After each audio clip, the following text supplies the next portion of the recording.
L'étude d'aujourd'hui a pour titre « Le sixième sceau ». Apocalypse chapitre 5, le verset 1. « Puis je vis dans la main droite de celui qui était assis sur le trône un livre écrit en dedans et en dehors, scellé de 7 sceaux. Comme nous l'avons vu, le livre scellé constitue une série d'événements, depuis l'effusion du Saint-Esprit au jour de la Pentecôte, qui sont survenus et surviendront sur terre. La période de temps est semblable à celle des 7 églises. Ces événements serviront à prouver la véracité du message contenu dans le livre ainsi que son origine divine. Le but est de détourner le peuple de Dieu de l'idolâtrie pour le ramener vers Dieu et l'observation de sa loi. Regardons maintenant l'ouverture du sixième sceau.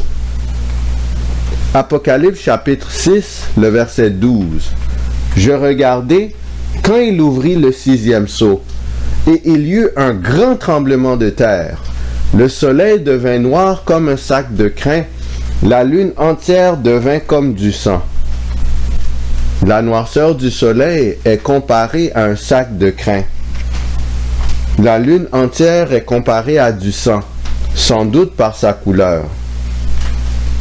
Or, si les couleurs des astres sont comparées à différents éléments, cela veut dire que leur changement de couleur est littéral et non symbolique. Y a-t-il un autre passage qui décrit cet événement? Matthieu chapitre 24, les versets 29 et 33. Aussitôt après ces jours de détresse, le soleil s'obscurcira, la lune ne donnera plus sa lumière, les étoiles tomberont du ciel, et les puissances des cieux seront ébranlées.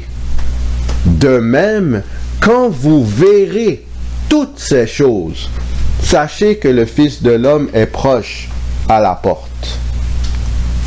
Jésus déclare qu'après la période de détresse, le soleil allait s'obscurcir, que la lune n'éclairerait plus et que les étoiles tomberaient du ciel.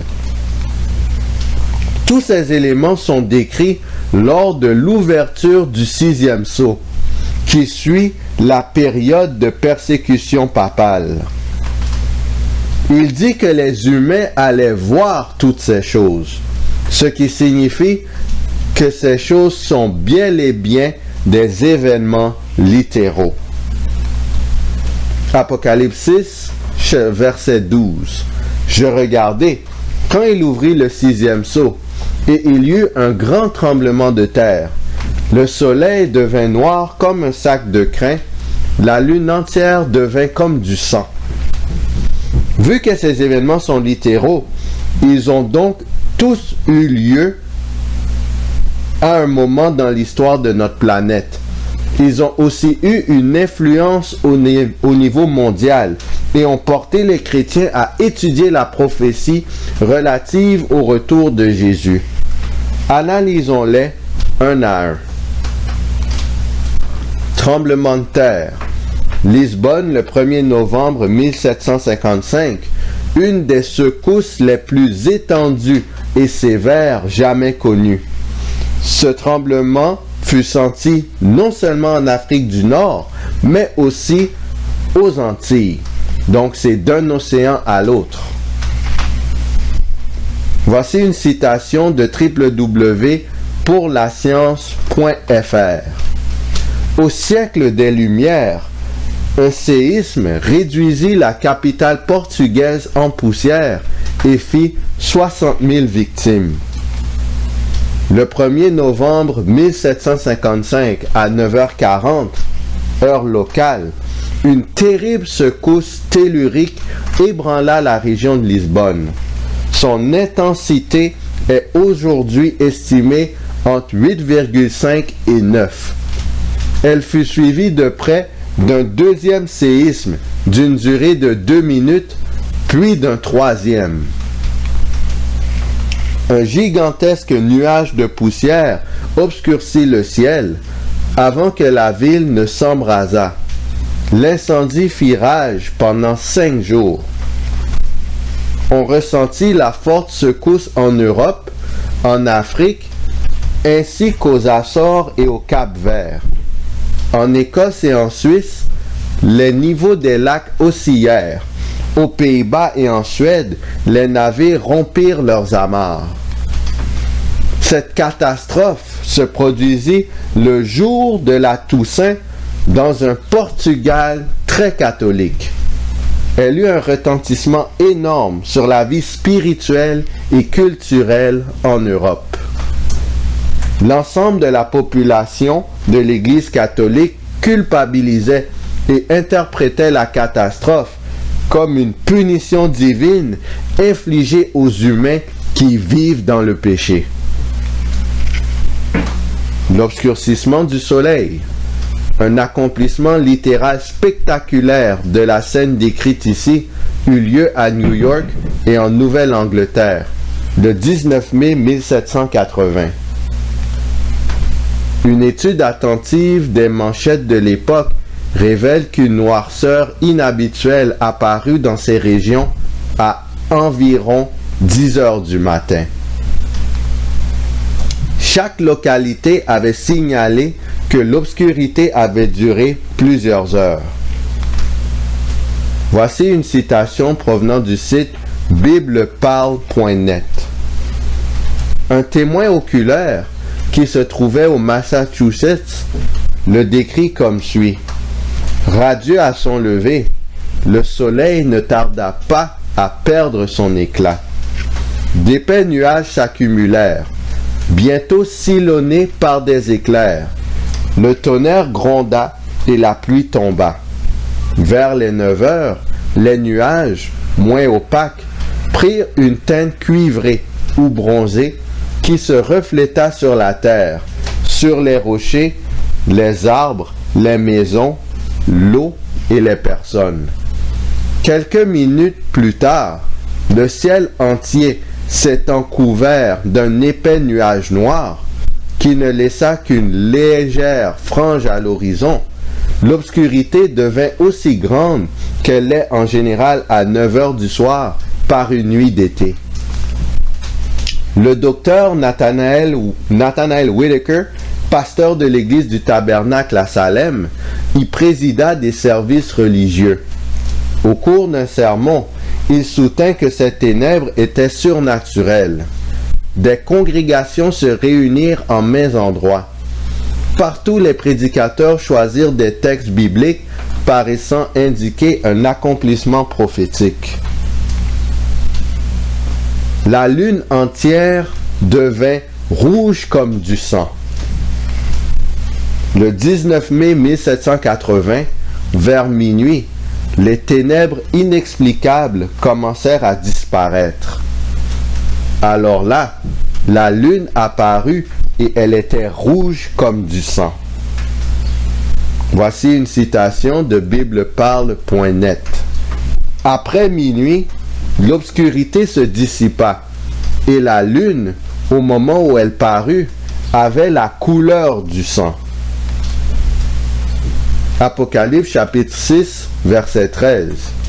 Et les étoiles du ciel tombèrent sur la terre, comme lorsqu'un figuier, secoué par un vent violent, jette ses figues vertes.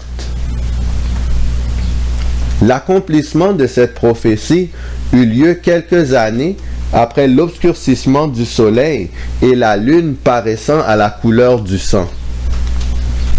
Commençant en 1799, une série de météorites en forme d'étoiles filantes furent observées par des astronomes et des scientifiques. Voici une citation provenant de play.google.com. C'est en 1799 qu'on observa pour la première fois le phénomène remarquable d'une chute très abondante de météorites sous la forme d'étoiles filantes. On l'observa de nouveau en 1833 et, depuis lors, on en a fait une étude spéciale dont nous n'avons pas manqué de tenir au courant nos lecteurs. Mais depuis 1833, bien que le phénomène se reproduisit régulièrement vers le 10 août et le 14 novembre, et même le 2 janvier et le 20 avril, il était allé en s'effaçant de plus en plus jusqu'en 1864. À partir de là, il parut reprendre sa marche ascendante, et cette année enfin, il s'est présenté dans toute sa splendeur primitive. Il y a dans ces trois époques, 1799, 1833 et 1866, une première présomption en faveur d'une périodicité de 33 à 34 années. C'est du reste ce que l'astronome Olbers avait pressenti. Voici une autre citation de play.google.com. Plusieurs autres observateurs ont adressé à l'Académie des mémoires sur le même phénomène. Nous ne mentionnerons ici que la note de M. E.D.M. J.T. Lemay. Derrière ce voile émergeait, d'un même point, une série de traînées lumineuses qui parcouraient le ciel comme les fusées d'un feu d'artifice. Le tremblement de terre de Lisbonne, l'obscurcissement du soleil, la lune couleur sang et la chute d'étoiles avaient produit un réveil spirituel. Ces événements marquèrent la fin d'une ère pendant laquelle la connaissance de Jésus à travers la parole de Dieu avait été obscurcie. L'influence de la papauté avait finalement été atténuée. L'étude des livres de Daniel et Apocalypse était en train de créer un réveil spirituel à travers le monde durant cette même période. Notamment, le message des 2300 soirs et matins commença à être proclamé un peu partout dans le globe. Apocalypse chapitre 6, le verset 14. Le ciel se retira comme un livre qu'on roule, et toutes les montagnes et les îles furent remuées de leur place. À quoi, à quel moment plutôt, le ciel se retire-t-il comme un livre? Ésaïe chapitre 34, les versets 2 à 4. Car la colère de l'Éternel va fondre sur toutes les nations, et sa fureur sur toute leur armée. Il les voue à l'extermination. Il les livre au carnage. Leurs morts sont jetés. Leurs cadavres exhalent la puanteur, et les montagnes se fondent dans leur sang.